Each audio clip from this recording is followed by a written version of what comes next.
ആത്മാബന്ധുക്കൾക്ക് വിനീതമായ നമസ്കാരം.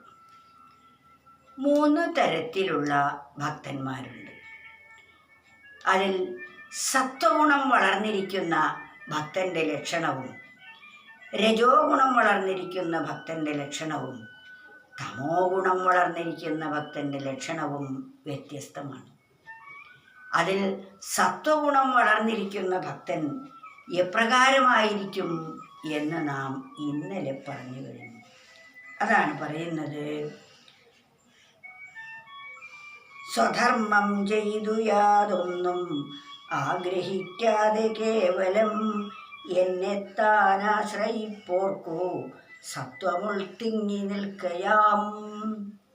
ഒന്നും ആഗ്രഹിക്കാതെ താൻ ചെയ്യേണ്ടതായ സ്വധർമ്മം ഏറ്റവും ഭംഗിയായി നിർവഹിക്കുകയും ഭഗവാനെ തന്നെ ആശ്രയിക്കുകയും ചെയ്യുന്നവരാണ് സത്വഗുണഭക്തന്മാർ. അവർക്ക് അപ്രകാരം ഭജിക്കാൻ സാധിക്കുന്നത് സത്വഗുണം മുന്നിട്ട് നിൽക്കുന്നത് കൊണ്ടാണ്. ഇനി എപ്രകാരമാണ് രജോ ഗുണം വളർന്ന ഒരാൾ ഭജിക്കുന്നത്, അല്ലെങ്കിൽ അവരുടെ ഭക്തി എപ്രകാരത്തിലാണുള്ളത് എന്ന് പറയുന്നു.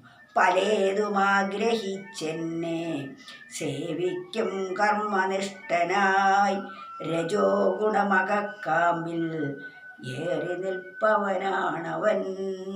രജോ ഗുണം മുന്നിട്ട് നിൽക്കുന്ന ഒരാൾ എങ്ങനെയായിരിക്കും?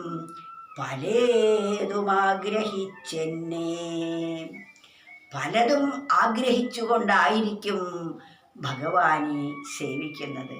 സർവേശ്വരനെ സേവിക്കുന്നത് പല കാര്യങ്ങളും നേടാൻ വേണ്ടിയായിരിക്കും. അതാണ് പലേതുമാഗ്രഹിച്ചെന്നെ സേവിക്കും കർമ്മനിഷ്ഠനായി. അങ്ങനെ തൻ്റെ ആഗ്രഹങ്ങൾ സാധിക്കാൻ വേണ്ടിയാണ് ഭഗവാനെ ഭജിക്കുന്നത്. പക്ഷേ ആഗ്രഹങ്ങൾ അർഹതയ്ക്കനുസരിച്ച് വരികയുള്ളൂ. അപ്പോൾ ആഗ്രഹങ്ങൾ സാധിച്ചാൽ അത് ഭഗവാന്റെ ശക്തി കൊണ്ട് എനിക്ക് സാധിച്ചു എന്ന് പറഞ്ഞ് കൂടുതൽ ഭക്തനായി എന്ന് വരാം. എന്നാൽ താൻ ആഗ്രഹിച്ചത് തനിക്ക് അർഹതയില്ലാത്തത് ആണെങ്കിൽ അത് സാധിക്കാതെ വരുമ്പോൾ ദൈവത്തെ പഴിചാരും. എന്താണ് ദൈവത്തെ ഭജിച്ചത് കൊണ്ടൊരു പ്രയോജനം? കാരണം ഞാൻ ഇത്രയും ആത്മാർത്ഥമായി വിളിച്ചിട്ടും ഭഗവാനെ ചെവി കേട്ടില്ലല്ലോ, ഭഗവാന് കണ്ണും കണ്ടൂടാ ചെവിയും കേട്ടൂടാ, എത്ര വിളിച്ചിട്ടും ഒരു പ്രയോജനവുമില്ല എന്ന് പറഞ്ഞ് രജോ ഗുണഭക്തന്മാർ വിപരീത മനോഭാവമുള്ളവരാവാം.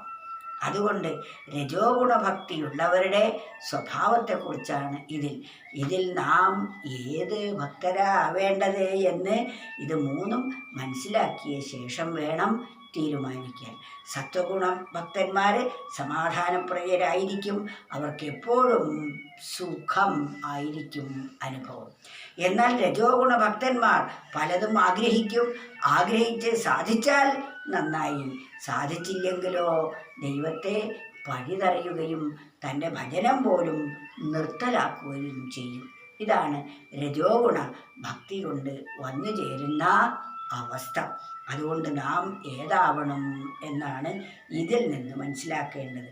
പലേതുമാഗ്രഹിച്ചെന്നെ സേവിക്കും കർമ്മനിഷ്ഠനായി രജോ ഗുണമകക്കാമ്പിൽ ഏറി നിൽപ്പവനാണവൻ.